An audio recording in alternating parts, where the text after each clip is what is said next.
My name is Denise Heffron, and I've been in the industry just over 30 years.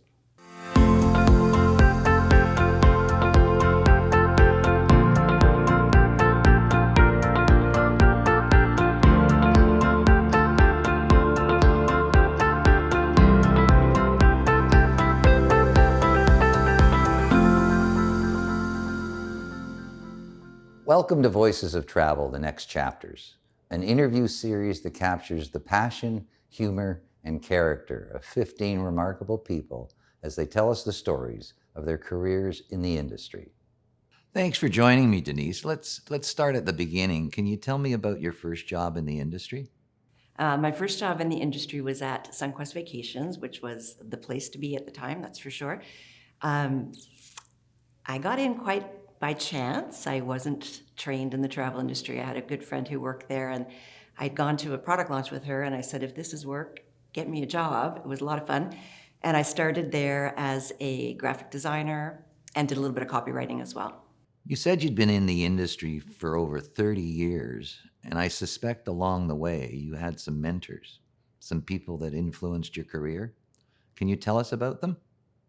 I've had a few mentors in the industry. In the very early days, I think I really looked up to the women in the industry. When I was at SunQuest, I was enamored with Jill Wykes, and I wanted to be like Jill. And then when I moved on to Transat, that was my job following SunQuest, and I ended up staying there for 25 years almost.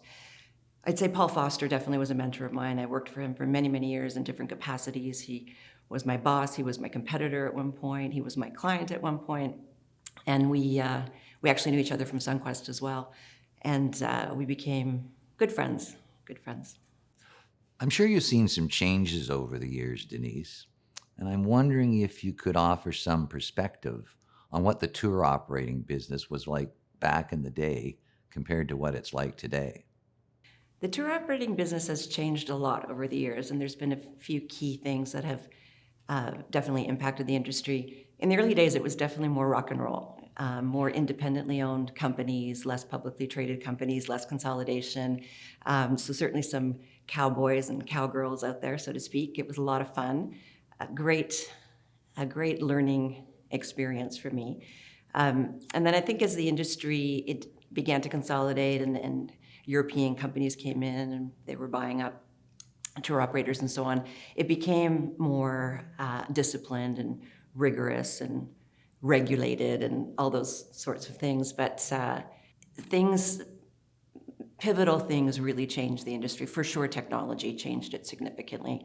I remember the days of costings with literally a pencil and paper and brochures across the table where you were checking Conquest and Nolly Tours and whoever else was out there. And they're at $7.99, they're at $7.99, let's go to $7.69.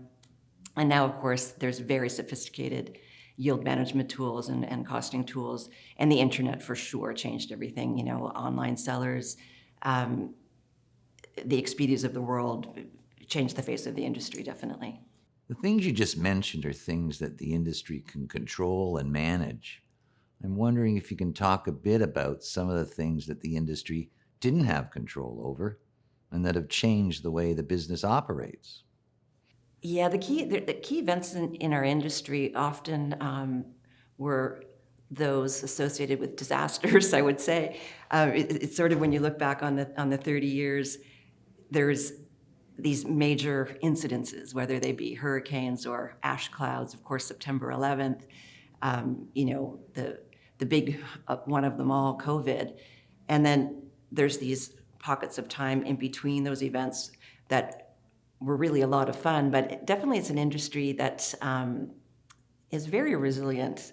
It sounds a bit corny to say, but it's the truth. And I think it's an industry that under pressure works very well, used to crisis management, and even the fiercest competitors cooperate in these times when it means supporting the industry and, more importantly, supporting the clients that have booked through the airlines and tour operators. So yeah, there's many, but I think certainly the biggest events that impacted our industry certainly were September 11th and COVID. Looking back, what was your best memory working in the industry? And naturally, What was your worst memory? The best memories I have of the industry certainly are around the travel, I think, and some of the amazing trips. And of course, the people as well, but they sort of go hand in hand, I would say. Um, Certain trips are so special that I never would have been able to do them on my own. Visiting crazy places, like I did a press trip one time to the Shetland and Orkney Islands. It was incredible. And it's something I never would have chosen to do or even known to do. I had the opportunity to go, when I was with Transat, over to Toulouse, France, to pick up a brand new Airbus. We were hosted by Rolls-Royce and Airbus for 3 days. It was something else, you know?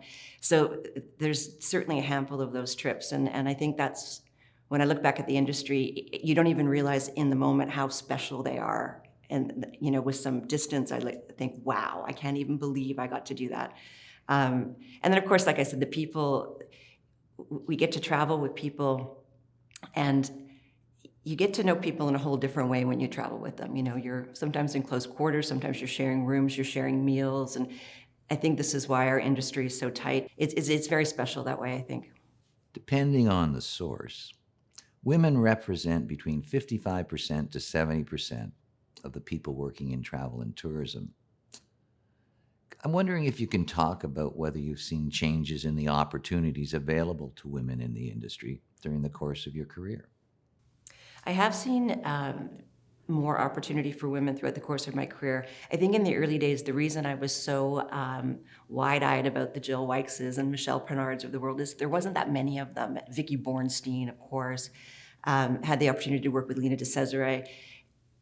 I think my experience maybe is a bit different than some because I spent a quarter of a century at Transat, and it's a very female-positive company. When I came into the company, the president was a woman, which was very, very rare at the time, but it seemed normal there. It just was the way it was. She was one of the partners. And when I left that company, the CEO and president is also a woman. She's still there, Nick. So I think I had a bit of a different experience than some, but certainly we're seeing more women in more senior roles with hotels, cruise lines, and even airlines, which traditionally is a very male-dominated space. The industry is looking for new people these days. I'm wondering if you have some advice for someone who is considering a career in travel. Do it. Advice, if anybody wanted my advice about this industry, I would say jump in, feet first. It's a great industry. It will bring experiences you can't even dream. And you'll learn a lot, but you have to be resilient. You have to work hard. It is not for the faint of heart, that's for sure. But it's a very rewarding industry to be in. So, tell me, Denise, what will the industry look like in 10 years? That's a great question. I think technology will continue to take hold and change the face of our industry. There could be more consolidation. Interestingly, post-COVID, I believe that travel agents have proven so valuable. And, you know, over the years, we've all heard so many times, how long will agents be around, and will technology replace them, and will the internet replace them? And I think COVID was an interesting example of how that is not going to happen. And if anything, I think we'll see a resurgence in people relying on travel agencies and travel agents for their expertise. Denise, that's a nice thought to wrap things up on. Thanks for telling us your story. And thanks to all of you for joining me for this episode. I'm Bob Mowat, Executive Editor of Canadian Travel Press, and I hope you'll join me for another remarkable conversation on Voices of Travel, the next chapters.